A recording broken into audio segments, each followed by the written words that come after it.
Assalamualaikum. So in this video we are going to discuss the cytoskeleton of the neuron and the axonal transport. The cytoskeleton of the neuron consists of neurofilaments, microfilaments and microtubules.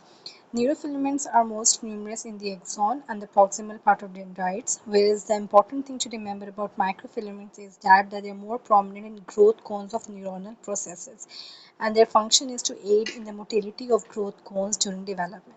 Macrotubules are found in almost all parts of the neurons, and they are the cytoplasmic organelles that are used in axonal transport.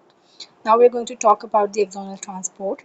The axonal transport can be anterograde or it could be retrograde. Anterograde axonal transport, they move the proteins and the membranes that are synthesized in the cell body through the axon to the synaptic terminal.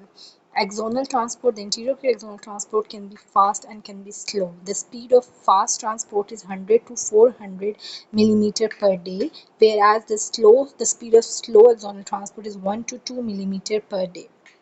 So the fast axonal transport is dependent on kinases, which act as a motor molecule and they deliver the precursor of the peptide neurotransmitter to the synaptic terminal.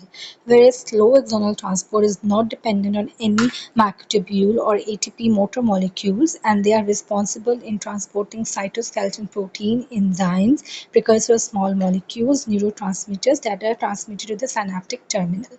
Moreover, if there is a disruption of this anterograde axonal transport, and this can result in axonal neuropathies. Axonal neuropathies can result in the fast anterograde transport. Disruption of the fast anterograde transport may result in axonal polyneuropathy, and that axonal neuropathy could due to anoxia or it could be due to the anti-cancer agents. Anoxia can affect the mitochondrial oxidase phosphorylation, and anti-cancer agents such as colchicine and vinblastine, they depolarize the macrotubule.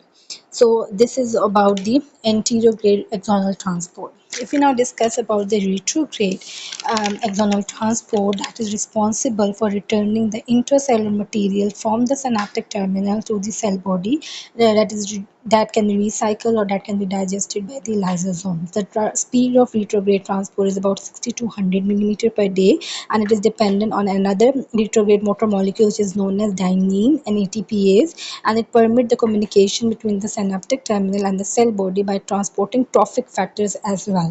So in certain diseases, for instance in poliovirus, herpes virus and rabies virus and tetanus toxin, they are taken up and retrogradely transported by the axons that innervate the skeletal muscles. So they disrupt the retrograde axonal transport, and they are related to the, for instance, if there is herpes is taken up and retrogradely transported in sensory fibers, and they remain dormant in the sensory ganglion. So this was all about the axonal transport. We are going to discuss more about the histology of the nervous system in the next video. Thank you for watching.